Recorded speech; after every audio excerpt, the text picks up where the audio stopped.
Paham kemuliaan ini. Si preman ini kerjaannya di pasar membuat kerusakan di muka bumi. Cuman ada lagi ustadz ini kerjanya ibadah. Cuman ustadz ini pengen ibadah, ngambil tempat di bukit, naik di atas bukit. Dia membawa bekal makanan di atas bukit berhari-hari. Kalau habis turun beli lagi, naik dah. Khusyuk dia ibadahnya, puasanya, sholatnya, masya Allah. Suatu ketika Allah menghendaki keduanya bertemu. Allah menghendaki keduanya bertemu. Sang kiai kehabisan bekal, maka dia harus turun dari bukit ke pasar. Sang preman itu kok tiba-tiba dia tergerak hatinya pengen ketemu sang kiai. Ya sebabnya pengen ketemu aja dah, pengen doa atau apa pokoknya naik. Sang preman naik ke atas bukit, sang kiai turun dari atas bukit. Zaman dulu adanya jalan setapak, bukan aspal besar seperti ini, jalan setapak. Kita tahu jalan setapak itu kalau ada orang berpapasan, kalau tidak ada yang mengalah pasti tabrakan. Di saat berpapasan antara sang preman, hai preman dengar, hai preman, di saat preman ini berpapasan dengan sang ustadz, rupanya sang preman ini kaget. Di saat kaget dia terduduk di jalan setapak, kemudian dia minggir dari jalan setapak. Setelah minggir dari jalan setapak, tangannya memberikan isyarat yang artinya silakan. Sang ustadz melihat sang preman juga kaget, kemudian sang ustadz melewati begitu saja. Lihat, Bu, tidak mengucapkan assalamualaikum, juga tidak menyapa, yang penting lewat begitu saja. Sang preman mempersilahkan sang ustadz sampai sang ustadz melewatinya, hingga ustadz itu berjalan jauh, hilang dari pandangannya, tidak hilang dari hatinya kekagumannya. Apa yang disebutkan dalam cerita tersebut? Disebutkan baginda mengatakan bahwasanya lihat dua model manusia. Sang ustadz yang katanya ahli ibadah, akan tapi dia telah memandang orang dengan pandangan merendahkan. Modelnya model preman, tidak memandang dengan kasih sayang, tapi memandang dengan pandangan merendahkan. Apalagi di saat melihat sang preman berada di pinggir jalan setapaknya, lalu memberikan isyarat dengan tangannya, oh dia merasa berhak seorang kiai, oh saya kiai berhak dihormati, melompat begitu saja tanpa memberikan salam, tanpa menyapa. Wah, seolah-olah kiai sudah punya surga, kayak begitu maksudnya. Dilewati begitu saja yang preman. Apa disebutkan? Dicabut hidayahnya gara-gara merendahkan orang. Akan tapi si preman, dan kami sampaikan kepada semua preman, siapapun yang punya kejelekan sejak sebanyak apapun, lihat, biarpun orang katanya dengan segala kejahatannya, dengan dosa-dosanya, tapi kalau masih mengagungkan syiar. Ini ceritanya preman itu suka membuat kerusakan di tengah pasar, tidak ada dosa kecuali dilakukan, tapi ternyata di dalam hatinya masih ada kekaguman dia kepada syiar agama atas nama ustaz. Dia hormat dia. Sehingga di saat itulah Allah beri petunjuk dia. Sehingga kalau anda menemukan preman yang mungkin dia mabuk, judi dan sebagainya, kalau dengar adzan kok diem dia, stop, ada adzan. Ramadan, libur-libur Ramadan, ada seorang ustadz lewat, disembunyikan. Maka kalau dia masih menghormati syiar begitu, tunggu dia, suatu ketika akan tobat dia. Biarpun dia katanya preman, tapi begitu sebaliknya, biarpun orang katanya ahli ibadah, tapi kalau memandang orang merendahkan, sian tuh astagfirullahaladzim. Mungkin bisa jadi seseorang habis hadir pengajian begini, lihat, kemudian naik mobil, kemudian lewat stasiun mana atau terminal mana, kemudian di situ ada seorang wanita yang diuji Allah, Allah dengan ketidakbaikan yang sebetulnya hati kecilnya mungkin tidak mau. Mohon maaf, perempuan yang pakai baju yang tidak pantas, mohon maaf, menjual diri, semoga Allah memberikan hidayah kalau ada. Kemudian melambai-lambaikan tangan, ingin bisa masuk ke mobil untuk melakukan kehinaan. Mungkin kita di atas mobil lihat perempuan yang seperti itu dengan baju seronok, melambaikan tangan, kemudian mungkin di antara kita ada berkata begini, ih, astagfirullahaladzim, ya ilallah, astagfirullah.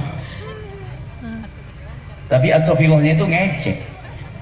Siapa di antara kita, coba jujur, kalau anda habis ngaji mungkin anda nangis di majelis, kemudian anda keluar melihat perempuan seperti itu, siapa di antara kita yang di saat melihat orang semacam itu, kemudian kita menundukkan wajah sejenak, kemudian mengangkat, menitikkan air mata, mendengarkan katakan, ya Allah, berikan petunjuk kepada wanita itu, ya Allah, berikan petunjuk ya Allah, dan ampuni dia. Siapa yang seperti itu? Kita sering dengan kesombongan congkak dengan ibadah kita, congkak dengan gaya kebaikan kita, dan itu juga menjadi problem sehingga ngomong pun kadang ceplas-ceplos, ngomong seenaknya, merendahkan orang lain, itu juga menjadi sebab keonaran di masyarakat gara-gara merendahkan. Kalau kita tarik cerita ke atas, orang-orang semacam ini adalah kisah mbah kita Nabi Adam. Kami hadirkan kisah Nabi Adam alaihissalam dengan iblis.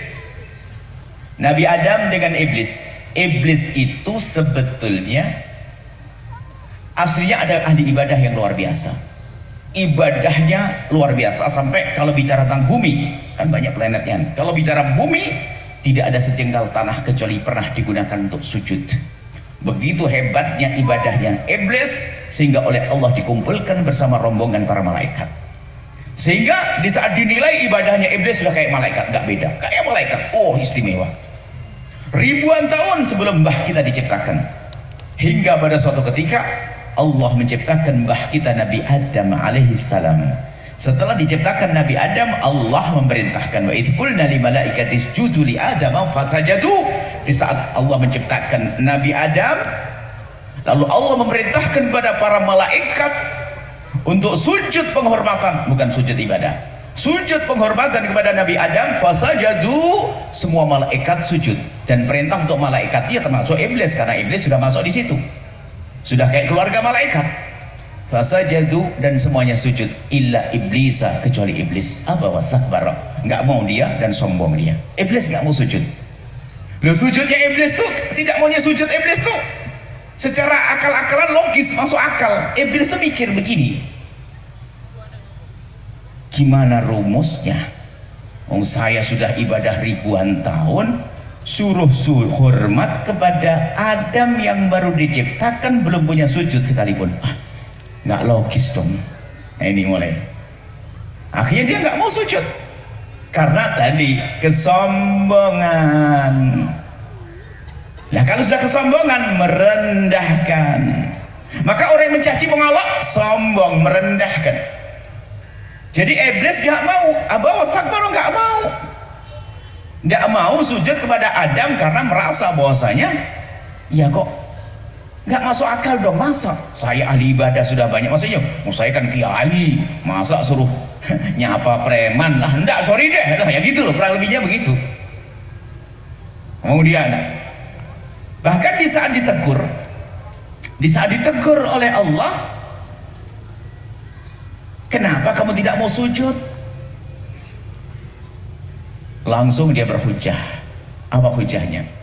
Berdalil, ana khairun minhu, aku lebih bagus dari dia. Makanya ini sumber penyakit caci maki olokan daripada iblis ini, menganggap dirinya lebih bagus dari yang lainnya. Ana khairun minhu, aku lebih bagus daripada Adam. Kau ciptakan Adam dari tanah, kau ciptakan aku dari api, ya Allah.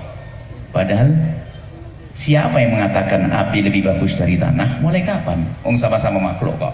Batu dengan tanah sama nilainya, dengan sama makhluk. Cuman karena sudah sombong itu berhujah nggak jelas. Ana khairun minhu, aku lebih bagus daripada Adam. Itulah cirinya iblis, sudah merendahkan, mencaci, mengolok. Kalau dinasehati nggak mau tobat. Berbeda dengan mbah kita. Makanya kita harus punya gambaran tentang keturunan kita. Keturunan kita kan Nabi Adam. Lalu Nabi Adam pernah kan dilarang, wala taqraba hadhihi syajarata fatakuna. Wala taqraba, jangan kau mendekati hadhihi syajarah, pohon ini. Nabi Adam di saat dilarang mendekati pohon yang disebut dengan pohon khuld, pohon keabadian, akhirnya dikasih nasihat oleh setan, oleh iblis agar makan, karena iblis sudah dendam dari dulu. Cuman Nabi Adam kan tidak menduga di surga ada makhluk yang begitu tuh. Di surga kok ada makhluk yang nggak benar, ya sudah dinasihati. Akhirnya Nabi Adam kan makan. Dan para ulama mengatakan itu sebelum diangkat jadi nabi, maka melakukan kesalahan seperti itu, sehingga ditegur oleh Allah Nabi Adam setelah makan buah itu. Setelah ditegur mbah kita Nabi Adam, makanya kalau anda cucu Nabi Adam, ikut Nabi Adam dong. Kalau ditegur, setelah ditegur Nabi Adam langsung dengan spontan mengatakan, Rabbana zalamna anfusana wa illam taghfir lana wa tarhamna lanakunanna minal khasirin. Ya Allah, kami salah. Nah, itu cirinya anak Nabi Adam. Kalau cirinya iblis, yang aku lebih hebat dari dia.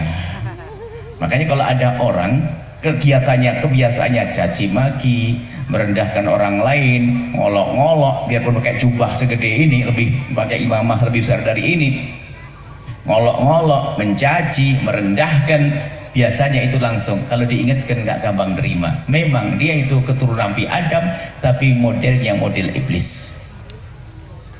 Kita harus tegas masalah ini agar jadi rambu-rambu untuk kita, bukan untuk nilai orang ya. Maka Anda ini anaknya siapa? Kan gitu ya. Saya anaknya Nabi Adam. Ya sudah kalau begitu. Adam dimuliakan kok, kenapa saya rendahkan, saya hinakan? Saya tidak boleh mencaci dan mengolok. Baik, inilah gambaran tentang model-model manusia yang suka mencaci, mengolok dan merendahkan adalah anak Nabi Adam tapi ikut grupnya iblis. Sampai hari ini tuh ada. Paling seneng ngadu domba, caci maki, olok-olok dan seterusnya. Maka kita langsung kepada pendidikan baginda Nabi SAW. Nah, tadi jangan mencari kesalahan orang. Kami ulang lagi, kalau sudah menemukan jangan sebut kepada siapapun, termasuk suami istri jangan sebut. Kemudian yang ketiga, ganti dengan panjatan doa. Maka kalau kita melihat orang bermaksiat, bukan kita rendahkan, apalagi diguncing, astagfirullahaladzim, oh pakai kopiah, waduh gitu, pakai ini, aduh, kerudungan tapi masih begini, aja ya kerjaannya. Mencaci, kerudungan kok masih begitu, kopiahan pakai begitu, haji gombal. Memang ada orang macam-macam kerjaannya mencaci orang lain. Na'udzubillah. Jika Anda, hei hamba Allah, jika Anda golongan orang semacam itu, kalau Anda tidak segera tobat, Anda akan rugi. Anda akan menemukan kehidupan akhir kehidupan yang direndahkan oleh Allah. Maka malam ini adalah malam istimewa buat kita, malam untuk damai, malam untuk menjadi orang mulia. Ayo kita biasakan semarah apapun kita dengan panjatan doa. Pastikan kita mendoakan doa kebaikan kepada siapapun. Orang mengganggu kita, ngomong nyelkit kepada kita, kita doakan dengan doa kebaikan. Menfitnah kita, itu bu yang pinjam duit nggak balik-balik, janjinya bayar bulan ini, katanya nggak bayar, dicari balah pergi, katanya pergi, tapi sandalnya lengkap, berarti keluar nggak pakai sandal. Akhirnya curiga, cari di rumah, di belakang rumah lagi ngitung duit lagi. Sudah ngitung duit, ketemuan kita malah melihat kita tambah marah-marah. Apa ini kamu sini? Allah, bisa enggak Anda nanti malam doain dia dengan doa kebaikan? Bisa enggak? Ntar dulu. Kalau ngomong bisa, ntar dulu, jangan buru-buru. Saya tanya, ibu yang pernah ngerasain sesar, angkat tangan. Sesar, ya betul. Sebelum ibu disesar, kira-kira berani enggak ibu? Itu kan operasi berat ya. Berani dioperasi tanpa dibius? Enggak. Makanya ilmu mendoakan itu ilmu membersihkan hati, membersihkan kotoran yang paling berat, dendam, dengki di dalam hati. Dan kami belum ngasih obat bius lah, kok Anda ngomong bisa? Ini berarti Anda kayak orang mau dioperasi langsung tanpa pakai obat bius. Ini kok gampang banget, bisa sampai di rumah juga nggak ngerjain nanti jangan-jangan. Bisa, karena belum selesai ini kisahnya. Anda belum nelan obat biusnya. Kalau Anda sedang nelan obat bius, nanti Anda terus ingat obat bius ini, begitu mudahnya mendoakan orang. Karena sering Anda mendoakan orang dengan doa kebaikan, setelah itu bingung kalau Anda melihat orang dendam. Gimana sih rasanya dendam? Kok ada orang dengki? Dengki, dendam kan capek. Benci di antara kita. Orang benci itu capek, bu. Benci, lihat dengki, benci, dendam tuh capek. Lihat tetangganya bangun rumah, sakit. Padahal gentengnya tidak kena jidatnya. Setelah itu menfitnah, bu. Walah, ya pejabat korupsi. Karena pejabat. Tetangganya sebelah kaya juga, cuman buat pejabat, bingung dia. Tetangga yang lain, ini ya pejabat, bisa saja dia nuduh korupsi. Sebelahnya kaya raya, bukan pejabat. Punya tuyul. Sudah ada lagi. Ada aja ini ngomong gunjing orang itu ada aja. Punya tuyul. Tuyul ketek putih. Ini belorong. Wah, macam-macam lah. Kesugihan di mana? Naudzubillah. Itulah kekotoran hati. Kekotoran hati. Terus lihat, tetangganya beli mobil, padahal dia mulai kemarin pengen beli mobil merah, cuman gara-gara dibeli tetangga, norak merah. Tapi coba ibu di kampung orangnya bersih hati, tetangganya beli mobil, bau solarnya katanya harum. Oh, ini ban mobilnya itu, waktu setengah basah tanahnya, itu kan mobil lewat tuh ada batiknya, itu dipegangi bagusnya. Anak kecil hati polos. Tapi kalau hati kotor, masya Allah, hadir pengajian pun nggak enak loh bu. Makanya biar mantep betul Anda nanti harus nelan obat bius. Hadir pengajian nggak enak, orang hatinya benci, suka nyaci, suka ngolok, dendam. Ada pengajian begini, telat. Tadi tidak tahu nyuci piring, telat sama suami. Akhirnya datang ke pengajian, telat. Karena telat nggak ada tempat. Aduh, berdiri asam urat, kalau duduk kotor. Tengok kiri, tengok kanan, tak tahunya ada di depan tempat yang kosong. Langsung dia pergi ke depan. Wah, senang karena mungkin ustadznya adalah ustadz idolanya barangkali. Langsung duduk paling depan, senang melihat ustadz ceramah. Baru 3 menit dengar ustadz ceramah, sadar yang di kanannya orang yang dibencinya. Ngapain duduk di sini? Sudah keringetan dia. Sampai ustadznya ceramah sudah miring-miring gini. Sampai ustadznya salamnya belum selesai sudah jawab langsung pergi dia. Karena pergi dia nggak mau lewat jalur biasa, lewat jalur sebelahnya, mau nyegat angkot yang sana, maksudnya biar jauh. Tak tahunya orang semua pakai jalur biasa. Dia ke sana, nunggu di sana. Setiap angkot lewat sudah penuh. Pas terakhir, ya Allah, ada angkot kosong. Alhamdulillah dia masuk, ada dia lagi. Nasib buruk. Itulah orang hidupnya hidup benci dendam. Maka malam ini no benci no dendam. Itu umat Nabi Muhammad. Kenapa kau benci? Oh, dia jahat, kita doakan, kita tolong agar dia tidak jahat. Makanya kita biasakan dengan kalimat baik, kalimat kemuliaan. Nah, untuk bisa memudahkan kita memulai, nanti setelah itu beri hadiah dan sebagainya. Nah, untuk mendoakan ini loh, agar kita mudah, panjatan doa dulu. Karena dengan panjatan doa yang baik itu mengunci mulut Anda untuk dari mengucapkan kalimat kotor. Sudah. Kalau orang Arab dulu kalau marah, marah, orang Arab tuh gaya ini kalau marah itu adalah bilang begini, kalau lagi marah dengan Allah yahdik, Allah yahdika itu artinya semoga Allah memberikan petunjuk kepadamu. Jadi dirubah dari cacian menjadi doa Allah yahdik. Tapi hati-hati Pak, kalau Anda ketemu orang Arab jangan bilang Allah yahdik. Sebab Allah yahdik itu biarpun maknanya baik, itu sudah aromanya aroma cacian. Allah yahdik mau marah. Kenapa? Mesti gitu nanti. Maksudnya apa? Kita merubah. Ibu-ibu tolong kalau marah sama anak, seperti pokoknya jangan ngomong jelek. Cuman karena biasa ngomong jelek, anaknya didoain ngomong yang sara neraka, muak dia. Padahal tidak dengan hatinya dia, tapi mulutnya itu mulut kotor, durhaka, neraka ngomong gitu. Seandainya tetangga yang ada langsung amin, bingung dia. Enggak gitu maksud saya. Cuman kenapa ngomongnya kotor? Kebiasaan jelek, Bu. Maka cara kuncinya bukan diem tok, kadang-kadang keluar lagi, diganti dengan doa. Kurang ajar, semoga rezekinya banyak, suaminya tambah sayang. Itu. Nah, Anda tidak gampang, itu kan hanya kisah yang kami sampaikan, belum masuk obat bius.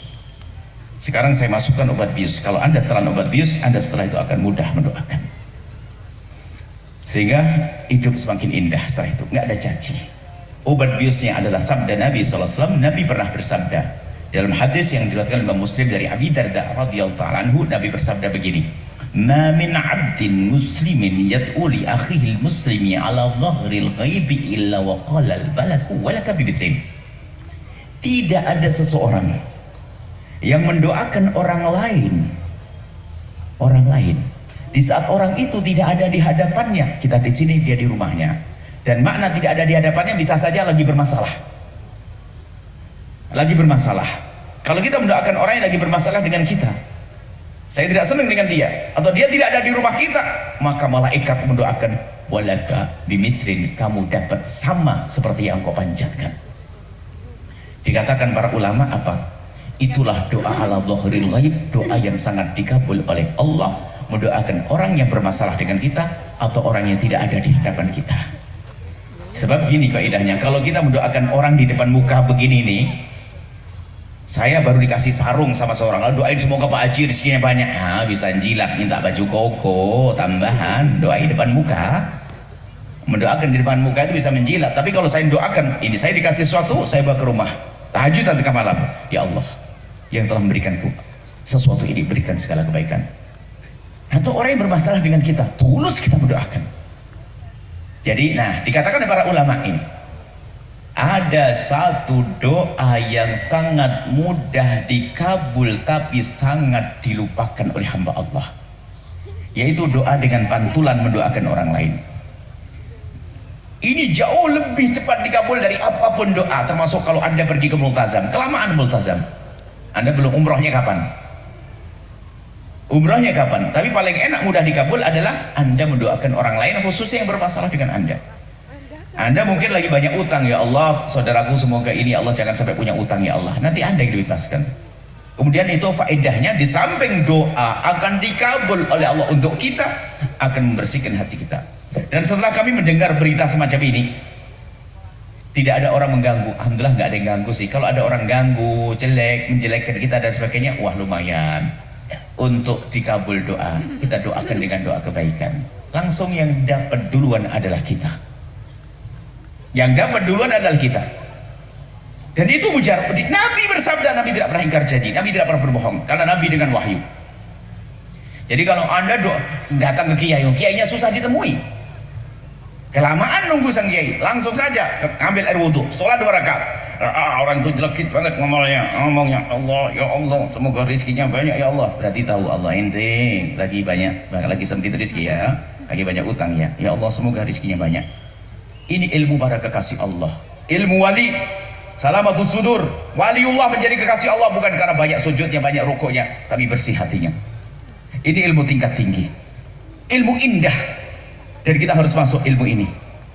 Sholat berjamaah, sholat rame-rame kita melakukan 20-30 rakaat bisa saja hari ini kita laksanakan.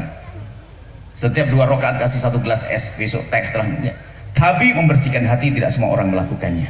Bahkan tidak semua orang menyampaikannya. Maka malam ini adalah istimewa. Kita sama-sama membersihkan hati kita, menghilangkan benci dan dengki di antara kita dengan membiasakan mendoakan orang lain dengan doa kebaikan. Susah, ntar dulu kalau masih susah. Merenung, mau dikabul tidak doanya. Kemudian ada lagi berita bahwa, ingat ini, kalau kita mendoakan orang dengan doa kejelekan, jika memang orang itu layak didoakan karena dia zalim dan sebagainya, maka doa itu akan kena ke dia. Tapi kalau dia tidak layak kita doakan, akan dikembalikan ke kita, kan rugi kita. Berarti seolah kita mengutuk diri kita sendiri. Makanya wah kalau begitu mending saya tidak usah doain jelek deh. Saya tidak usah doain jelek. Saya doain baik-baik saja dah. Pokoknya doain baik deh. Kalau ada doain baik sudah, saya tidak mau doain jelek, gitu saja. Dan setelah hari itu kami berusaha untuk tidak mendoakan jelek kepada siapapun. Berusaha dan berusaha. Doa baik. Biarpun berat, kadang wong dia bikin gatel hati, bikin kesel dan sebagainya.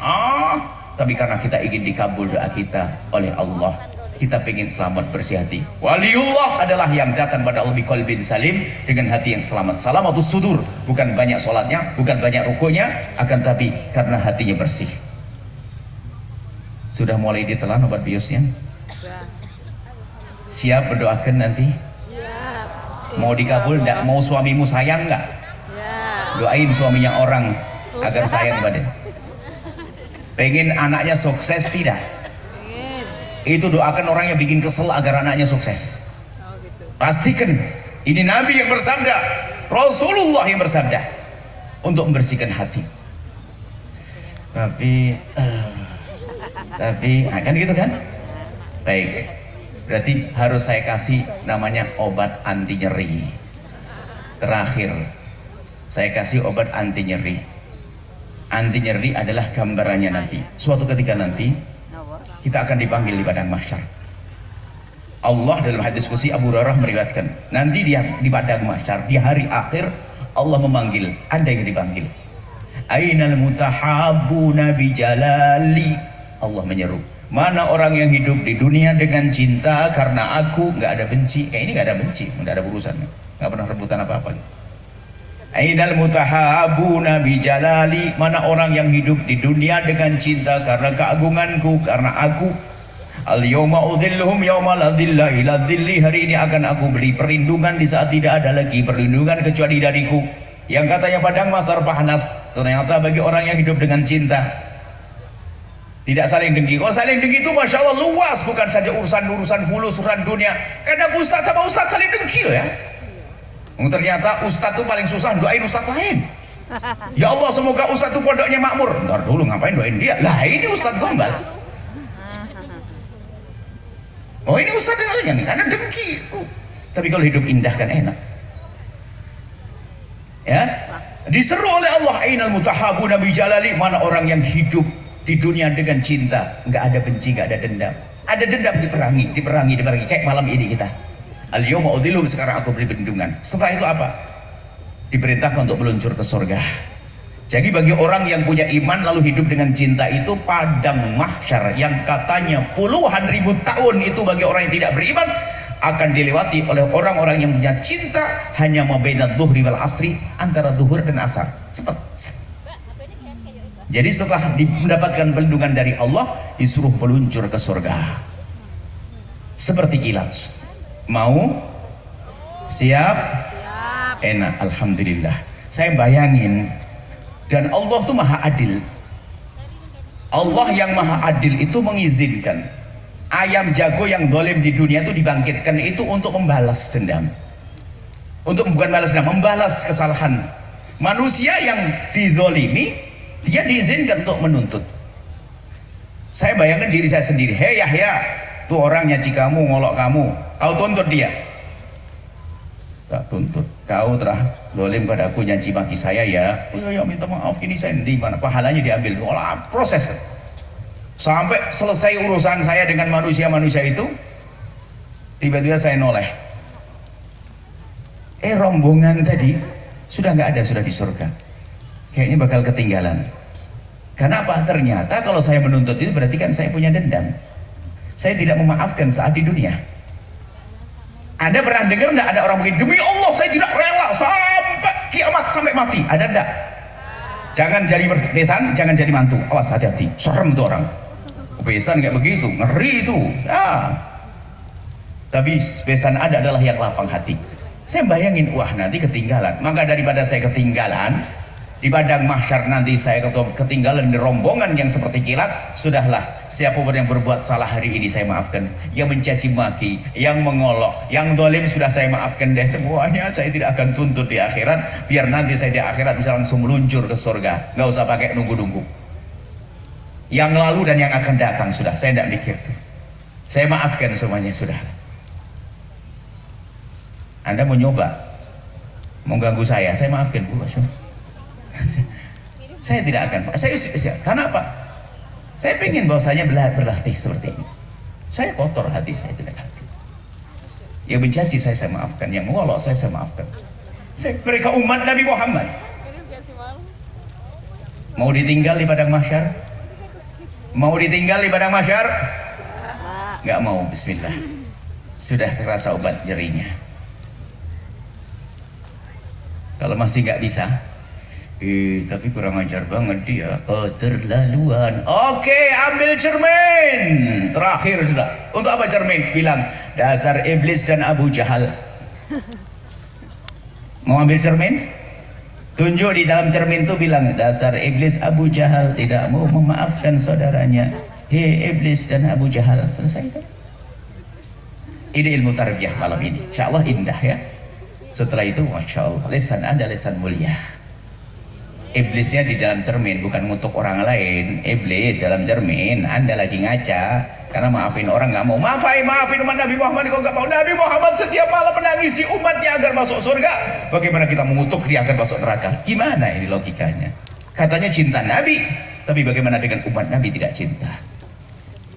Ngawi indah 666 Insya Allah indah bahagia ya semuanya, rumah tangga indah bahagia, Masya Allah.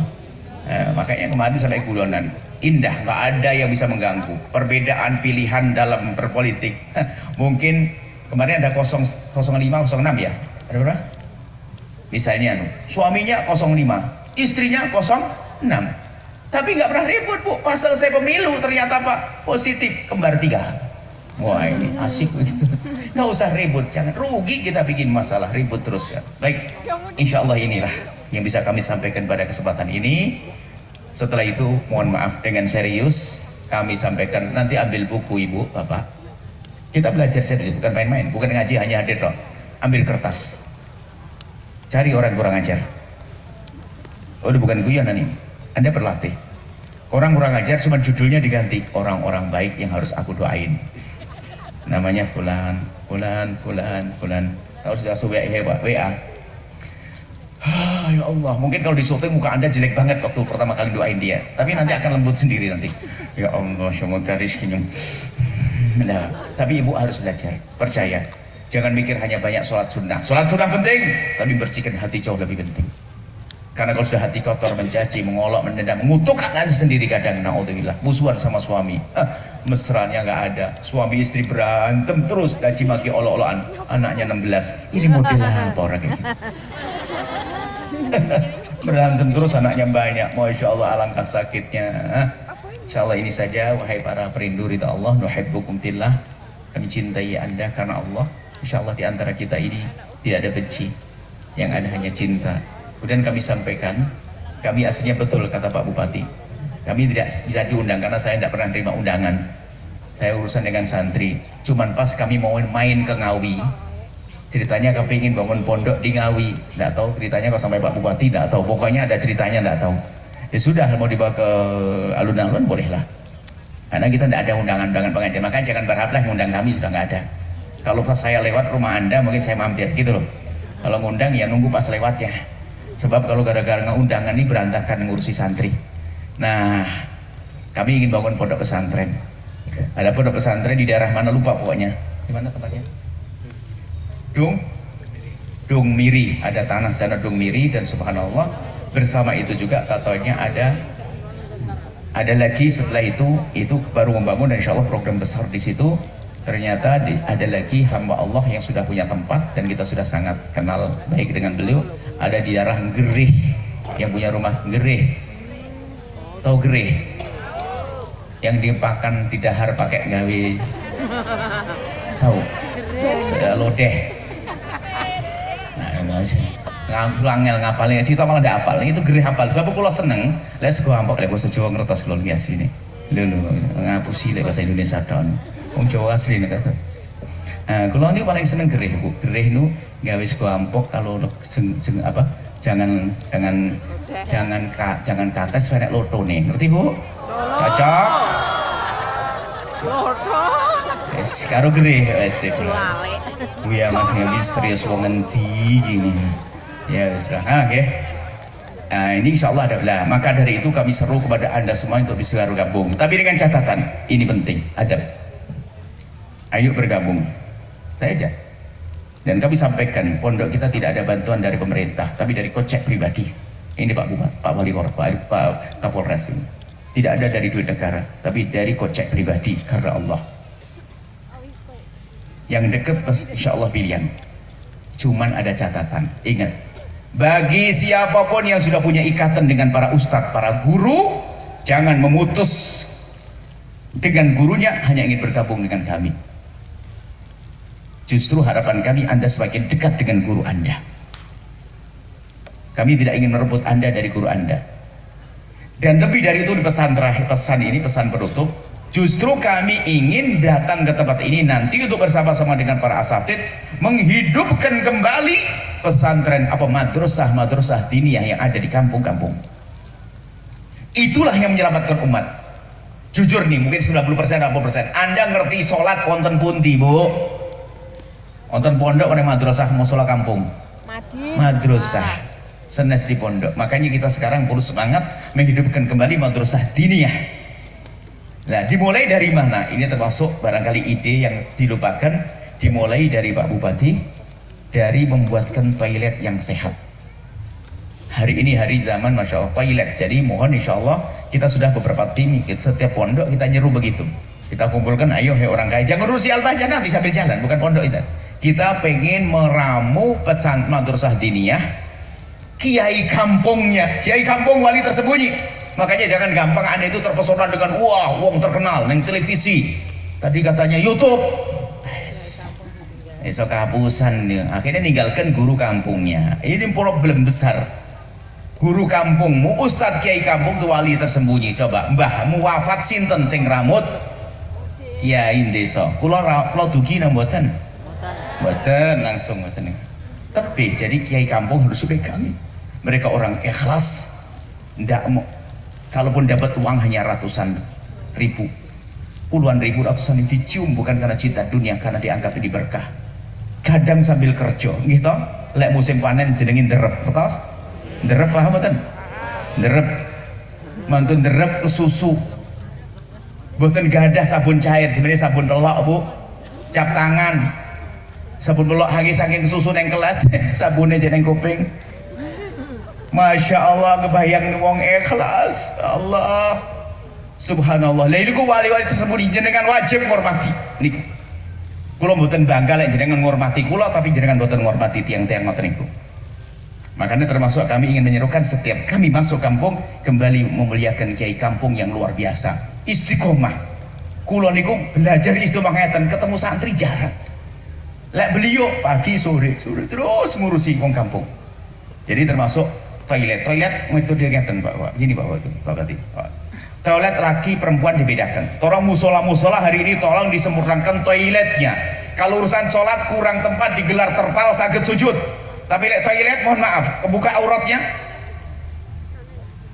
Upama traweh jenengan ape sholat traweh ning musola ora nek toilete lara weteng kondur nggih to balik neh ora ya apa balik neh bubar. Sami sing madrasah diniyah ngaji lara wetenge jari ra sepiro. Ngomong Jawa saya ilang. Lara wetenge jari ra sepiro akhirnya wangsul alasan lara weteng rada disuwek-suwekne ben ora balik neng madrasah. Sekarang dikunci. Madrasah wonten kamar mandinya yang permanen, kuat, sudah ditutup, terhormat, buang air terhormat.